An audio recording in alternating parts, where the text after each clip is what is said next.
As part of ABC 15's commitment this election season, we're letting you meet the candidates and decide for yourself. Today, we're taking a look and meeting the men running for the office of Maricopa County Sheriff. I'm proud of what's gone on in the last 6 years, 7 years, and that's mine to keep. The race for Maricopa County Sheriff first opened after twice elected Sheriff Paul Pinzone stepped down in January. If they trusted in Pinzone, they trusted in me. Russ Skinner was appointed sheriff in February after serving as Pinzone's chief deputy.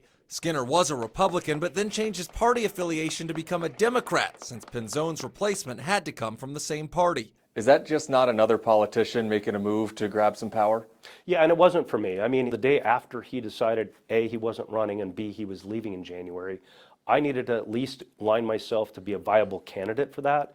And I'm not tied to a party because I'm nonpartisan with this. Skinner hopes to raise pay for deputy and detention officers and further build trust with the community. Skinner is now being challenged in the Democratic primary by Tyler Camp, a former Phoenix police officer. The people need to trust the sheriff. Camp says proactive enforcement and cross-agency collaboration are among his goals. We got a stack of records, and they show Camp has been sustained, suspended, or reprimanded. The ABC 15 investigators uncovered allegations of misconduct against Camp during his time at Phoenix PD, but he says the sheriff's office needs more accountability. I think the most pressing issue are the backlogs of internal employee misconduct investigations.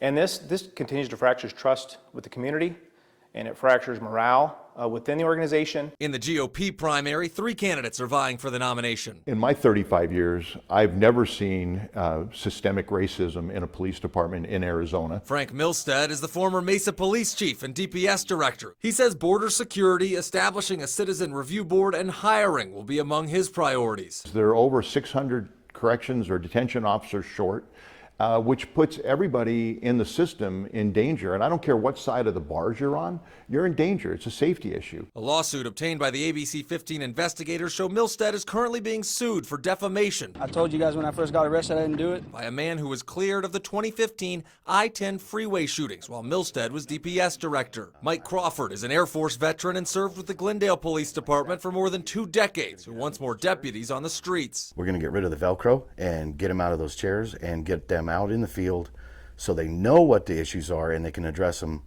in the field with the people that actually have to deal with the problems. He's now running on budget transparency, increased hiring, and bringing back the volunteer posse. Well, we've doubled the budget since 2016. We have less deputies and more supervision. Who are these people supervising if we have less deputies?